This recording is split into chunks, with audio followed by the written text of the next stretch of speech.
"Grandma, why do you always have a weird smell?" That one question, whispered so innocently by her beloved granddaughter, didn't just sting. It felt like 68-year-old Nancy Miller's entire world crumbled. Nancy, a woman who prided herself on a meticulously clean life, felt an unspoken truth pierce her heart. Those simple words, the slight, almost imperceptible wrinkling of a tiny nose when she leaned in for a hug, it was a profound, silent heartbreak. That night, Nancy Miller pulled the blanket tight over her head, and the tears just flowed. An invisible barrier had risen, a problem she couldn't name but felt deep in her soul, chipping away at her confidence and threatening her most cherished family connection. Can you even imagine that feeling of helplessness? Hello there, I'm Dr. Henry Thompson. My voice, I hope, brings a measure of comfort, but my message today carries the weight of a serious, often unspoken truth. As a 77-year-old geriatric specialist, I've poured my life into the well-being of seniors, having worked with over 10,000 incredible individuals. Today, I'm going to share something that might be shocking, a reality many face but so few openly discuss.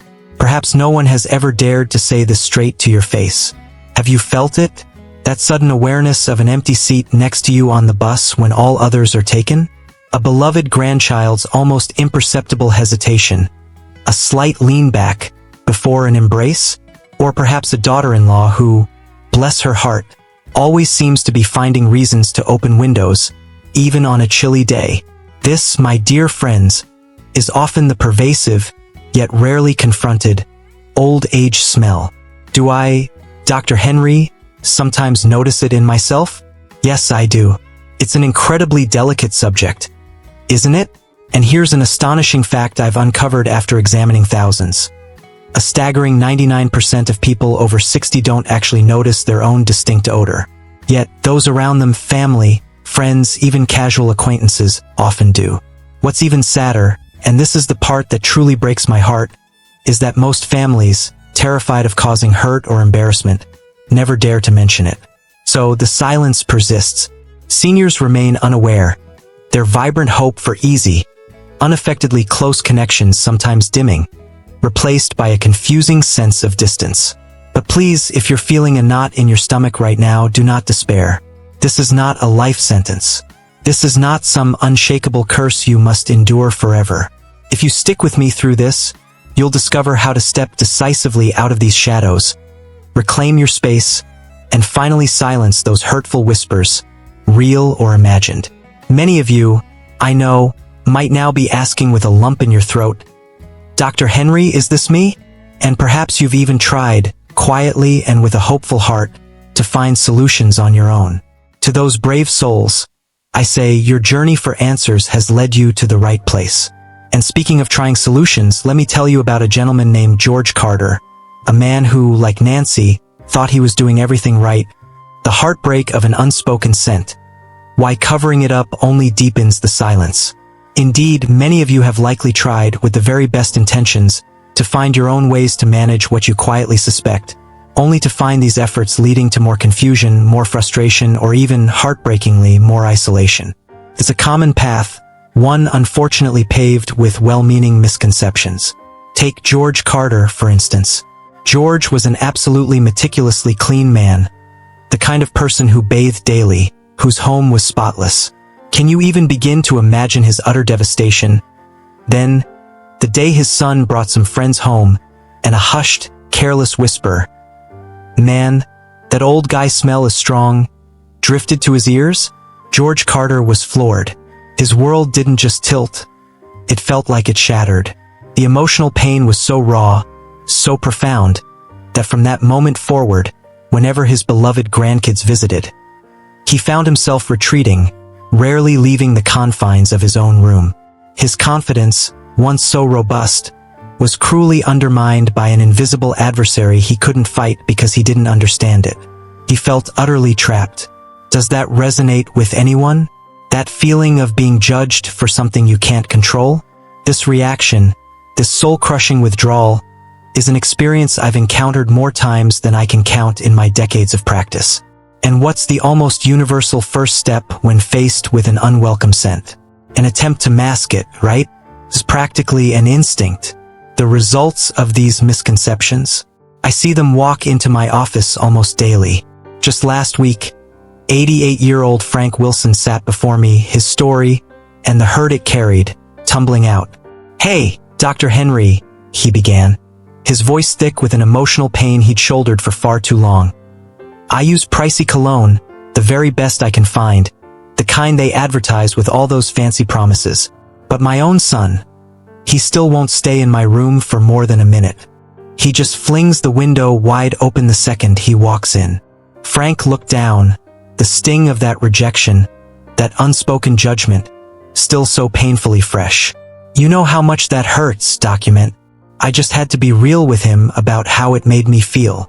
And I, in turn, had to be real with Frank, as I am now being with all of you."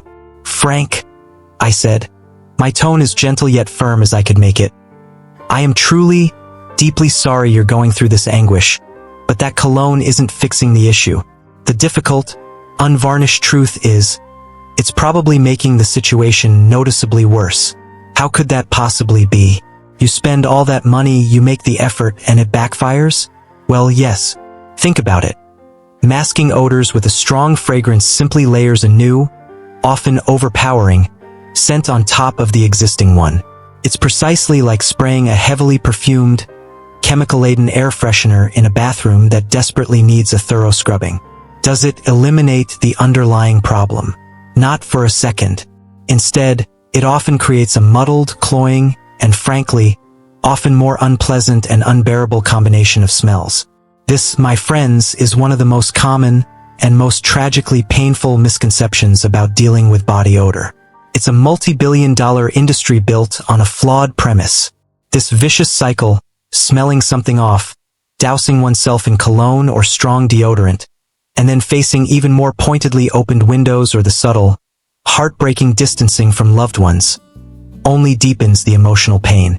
It reinforces feelings of isolation and shame. It solves absolutely nothing. It just makes seniors feel more hurt, more misunderstood. To break this painful cycle, to genuinely address the problem and reclaim your confidence, your root cause understanding must be our starting point. This cycle of masking odors and misunderstanding causes so much unnecessary heartbreak. To shatter it, we must first dare to ask, and then scientifically answer. Where does this distinct odor, this old age smell, truly come from? Having established that common cover-ups are like putting a bandage on a broken bone. They just don't work. Dr. Henry leans in, a spark of discovery in his eyes.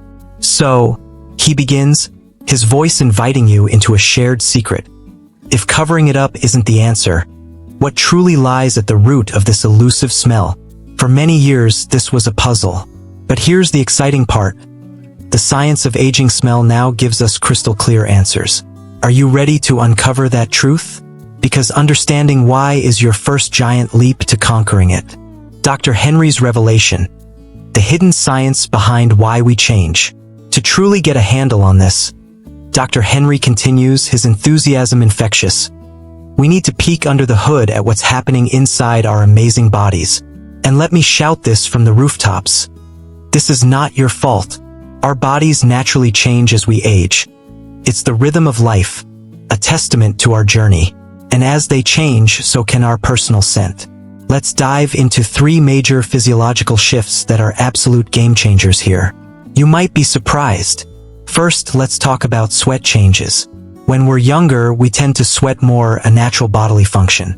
Now, your first thought might be, less sweat? Fantastic. That surely means less smell. But hold on a moment, counterintuitively, it's often the opposite.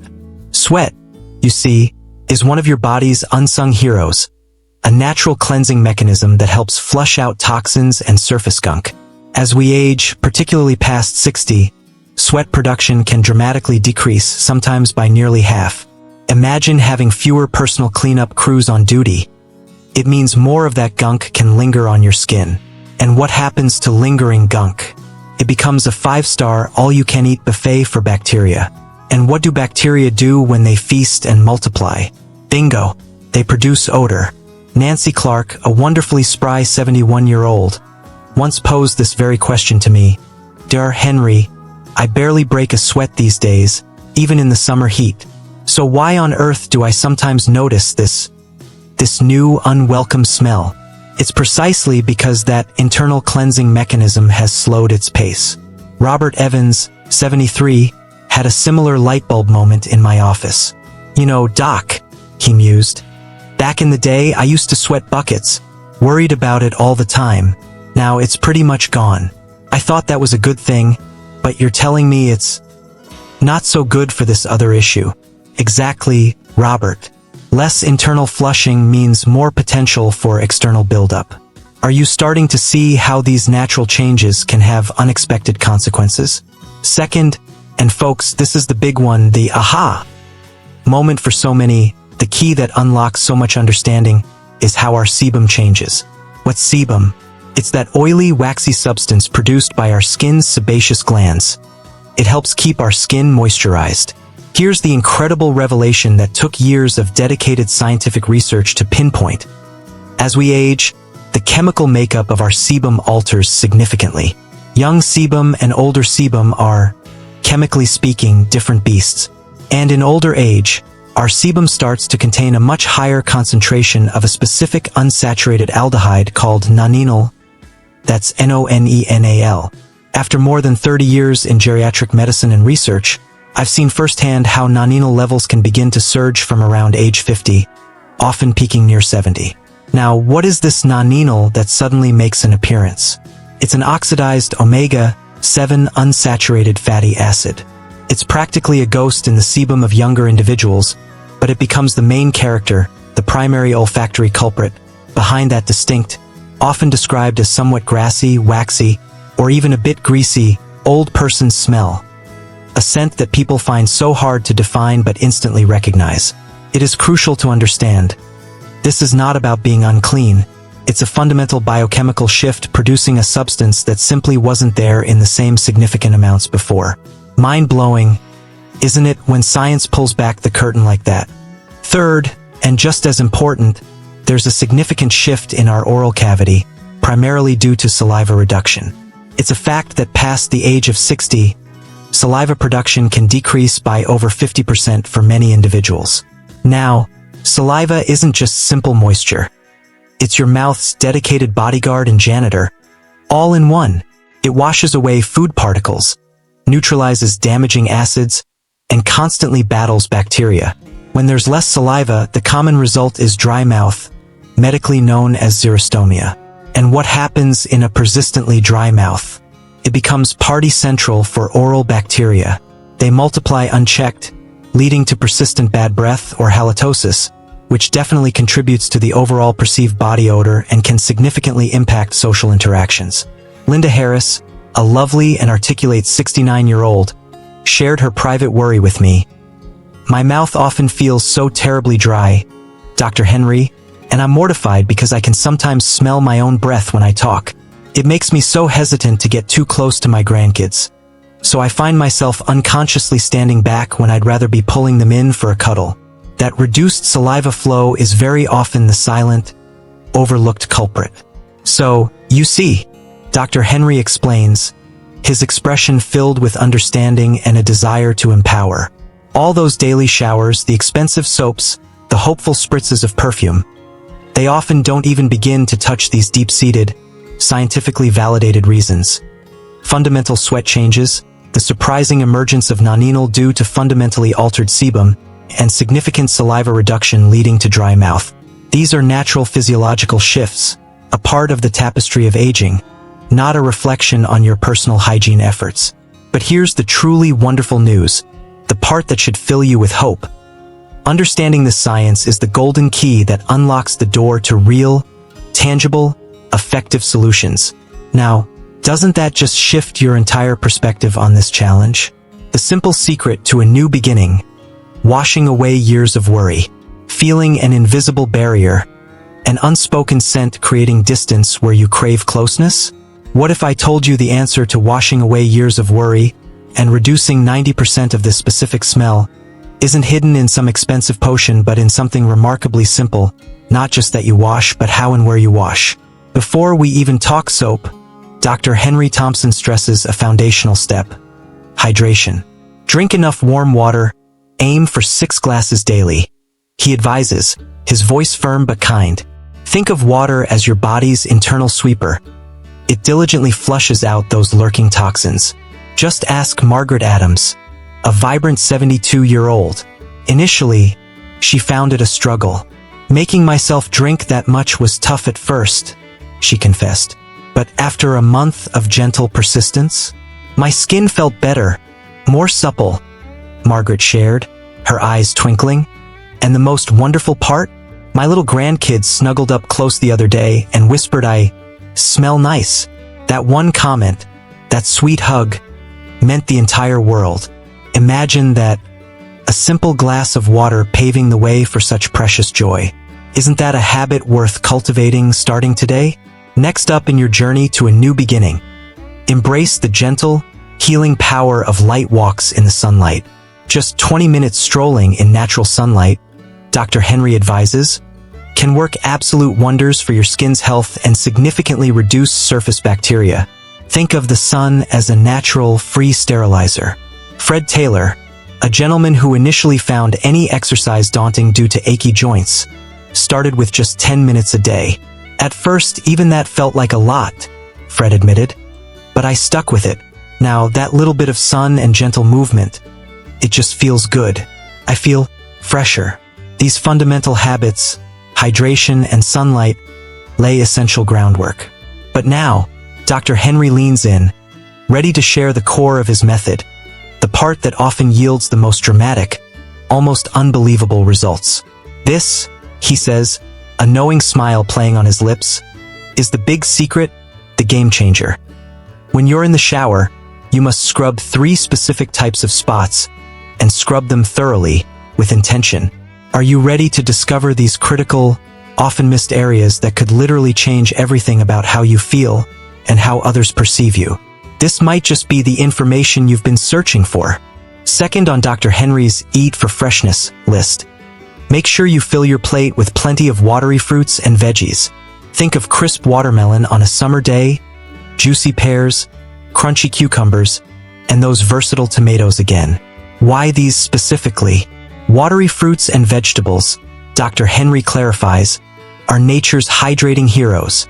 They are packed not just with vitamins and minerals, but also with a high water content. This intrinsic water helps to naturally flush out the accumulated gunk and toxins from your system via urine, effectively and gently reducing potential odor sources from within. Remember Nancy Miller, the 68-year-old from our introduction, whose world was shaken by her granddaughter's innocent comment. As part of her journey to reclaim her confidence, she diligently added more of these hydrating foods to her daily diet. I started eating about half a cucumber and a whole tomato every day, Nancy shared, her voice now light and happy. Honestly, I did it mostly for my general health, not really expecting it to change much else. But after about 3 months, believe it or not, several folks, friends and family started saying, "Nancy, you just don't smell like you used to. You smell clean." It was absolutely wonderful. Just imagine the feeling of lightness and relief that comes from such a simple, refreshing dietary shift. What watery wonders could you add to your plate today? Third, and this is a step many unfortunately overlook in its entirety, is maintaining truly impeccable oral hygiene. Dr. Henry stresses this point with great emphasis. Brushing your teeth thrice daily is an excellent foundation, absolutely vital. But, especially as we age and natural saliva production may decrease, it's often not enough to keep your breath consistently fresh. So, what's the real game changer here? The often missed secret weapon for genuinely fresh breath and better oral hygiene. Tongue scraping, he declares. Your tongue, with all its little crevices, can harbor a significant amount of odor-causing bacteria. It's often the main culprit behind persistent bad breath. Linda Parker, a vivacious 73-year-old, found this particular piece of advice transformative, though a little challenging at first. Honestly, Dr. Henry, she admitted with a laugh, the first few times I tried tongue scraping, it made me gag a bit, but I read about the benefits and your encouragement, so I persisted. And you know what? Now I absolutely can't skip it. My breath is so much fresher, all day long. For an extra boost in the fight against mouth odor, Dr. Henry also highly recommends chewing sugar-free gum containing xylitol for about 10 minutes after meals. Xylitol not only helps prevent cavities, but also stimulates saliva production, further cleansing the mouth. So, let me ask you, are you giving your tongue the simple, effective daily care it truly deserves for lasting fresh breath? Fourth, Dr. Henry often has to deliver some advice that can be a bit challenging for some but is incredibly impactful. You need to significantly cut back on your intake of coffee and alcohol. He explains the science clearly. Both of these beverages, especially when consumed in excess, can lead to dehydration. And as we now know, dehydration can concentrate bodily fluids and worsen overall body smell. Furthermore, alcohol, specifically, undergoes a metabolic process in your liver where it's broken down into a compound called acetaldehyde. This acetaldehyde then exits your body partly through your sweat, and unfortunately, it carries a very distinct, often unpleasant, lingering odor that day after smell some people recognize. Remember George Carter, 71, from earlier, who struggled so much with a persistent smell despite his cleanliness. He had a major aha moment regarding his habits. I used to drink nearly a full bottle of whiskey almost every single day, he confessed, a touch of regret in his voice. I just didn't connect it to the smell problem. But after talking with you, Dr. Henry, I realized that was a huge contributing factor. I made the switch to barley tea, and believe it or not, within just 1 month, the whiskey smell my family had subtly hinted about was way down. It just goes to show how a conscious beverage swap can truly make a world of difference to your personal scent. Finally, rounding out his top 5 dietary strategies, Dr. Henry passionately underscores the critical importance of dietary fiber. Please, make sure you are getting enough fiber in your diet every single day, he urges with genuine concern. Why is fiber so crucial in this context? Because constipation, which is incredibly common, can significantly amplify body odor. Think about it. When waste gets trapped and moves too slowly through your system, toxins can actually be reabsorbed back into your bloodstream. And where do those toxins eventually find an exit route? Often, through your skin, contributing to an unwelcome smell. Margaret Evans, a delightful 77-year-old, shared her lifelong struggle and subsequent relief. Doctor, I was plagued by constipation my entire life. It was just my normal. Then, you suggested I start my day with a simple meal of brown rice and a light vegetable soup. I tried it, and it worked wonders for my digestion. But the weirdest, most wonderful thing?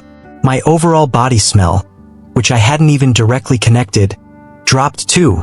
What an absolutely encouraging and simple fix, offering such fantastic dual benefits.